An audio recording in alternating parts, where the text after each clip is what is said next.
Bismillahirrahmanirrahim. Assalamu alaikum, my adorable students. How are all of you? Allah protect you from all kind of distresses. Ameen, summa ameen. Now it's time to study Pak Studies with Ma'am Rahat Maqsood. So, dear students, open your textbook, page number 61. عزیز طالبات، آج ہم باب سوم زمین اور ماحول میں جس ٹاپک کو زیر بحث لائیں گے وہ ہے پاکستان کے طبعی خد و خال۔ جیسا کہ آپ سب جانتے ہیں کہ پاکستان ایک وسیع و عریض ملک ہے جو جنوب میں بحیرہ عرب کے ساحل سے شمال کے بلند و بالا پہاڑی سلسلوں تک پھیلا ہوا ہے اور مشرقی و جنوبی حصہ دریائی میدانوں سے گھرا ہوا ہے، جبکہ مغربی اور شمالی حصہ کئی پہاڑی سلسلوں پر مشتمل ہے۔ جو طبعی خد و خال کے لحاظ سے پاکستان ہے، اس کو 3 حصوں میں تقسیم کیا گیا ہے، جس میں پہاڑی سلسلے اور اس کے ساتھ سطح مرتفع اور میدان۔ ان 3 حصوں میں پاکستان کا جو پہاڑی سلسلہ طبعی خد و خال کے لحاظ سے پاکستان کو ان 3 بڑے حصوں میں تقسیم کیا گیا ہے۔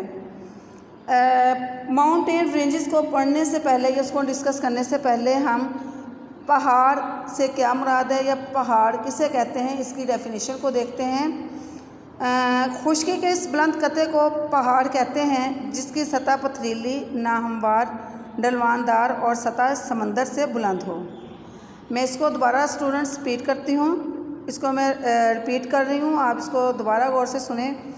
خشکی کے اس بلند قطعے کو پہاڑ کہتے ہیں جس کی سطح پتھریلی، ناہموار، ڈھلوان دار اور سطح سمندر سے بلند ہو، یا پھر زمین کا وہ حصہ جو سطح سمندر سے 900 km یعنی کہ 900 کلومیٹر ہو اور اس کے اطراف میں ڈھلوان زیادہ ہو اور سطح پتھریلی اور ناہموار ہو، اسے پہاڑ کہتے ہیں۔ اب ہم پاکستان کا پہاڑی سلسلہ ماؤنٹین رینجز اس کو ڈسکس کرتے ہیں۔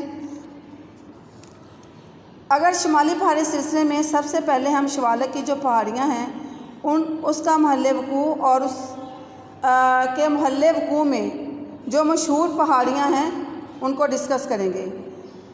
شوالک کی جو پہاڑیاں ہیں اگر اس کا محل وقوع دیکھیں تو یہ پہاڑی سلسلہ جو ہے یہ دریائے سندھ کے مشرق میں ہے اور کوہ ہمالیہ کی جنوبی شاخ ہے جو شرقاً غرباً پھیلی ہوئی ہے، اس کو شوالک کا پہاڑی سلسلہ بھی کہتے ہیں۔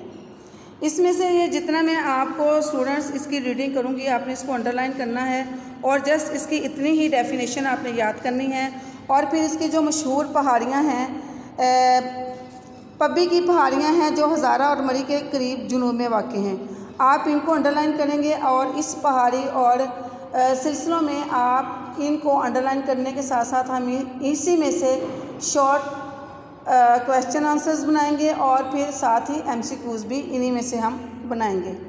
اس کے علاوہ ہمالیہ صغیر کا پہاڑی سلسلہ ہے، اس میں جو ہے ہمالیہ کبیر کا جو پہاڑی سلسلہ وہ اس میں آئے گا، اور اس کے ساتھ ساتھ اس میں کوہ قراقرم، کوہ ہمالیہ اور شمالی مغربی پہاڑی سلسلے اور مغربی پہاڑی سلسلے یہ جو ہے یہ شمالی پہاڑی سلسلے میں آئے گا۔ ان میں ہمالیہ صغیر کا جو پہاڑی سلسلہ ہے اس کا محل وقوع اگر ہم دیکھیں تو یہ ہمالیہ صغیر کا پہاڑی سلسلہ شوالک کی پہاڑیوں کے شمال اور اس کے برابر مشرق سے مغرب تک پھیلا ہوا ہے، اور اس کے جو پہاڑی سلسلوں میں پیر پنجال یہاں کا سب سے بلند پہاڑی سلسلہ ہے، اور اس کے صحت افزا جو مقامات ہیں وہ ہیں مری، ایوبیہ اور نتھیا گلی وغیرہ ہیں۔ ہمالیہ کبیر کی اگر پہاڑی سلسلہ ہم دیکھیں تو اس میں کشمیر کی وادی یہ دنیا کی بلند ترین پہاڑی سلسلوں میں سے ایک ہے، اور یہ تقریباً سارا سال برف سے ڈھکا رہتا ہے۔ کشمیر کی خوبصورت وادی سلسلہ پیر پنجال اور ہمالیہ کبیر کے درمیان واقع ہے، اور اس سلسلے میں بہت گلیشیئرز جو ہیں وہ پائے جاتے ہیں جن کے پگھلنے سے دریا وجود میں آتے ہیں۔ اس میں جو بلند ترین چوٹی ہے ہمالیہ کبیر کی مشہور ترین چوٹی ناگا پربت ہے جس کی بلندی 8126 یعنی 8126 میٹر ہے۔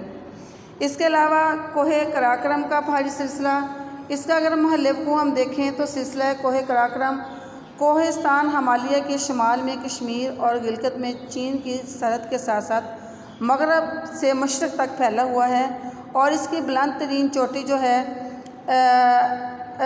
K2 ہے اور اس پہاڑی سلسلے میں واقع ہے۔ K2 جو دنیا کی بلند ترین پہاڑی پہاڑ ہے، چوٹی جس کو ہم کہتے ہیں، وہ اسی پہاڑی سلسلے میں واقع ہے اور جس کی بلندی قریباً 8611 ہے، یعنی کہ 8611 میٹر ہے۔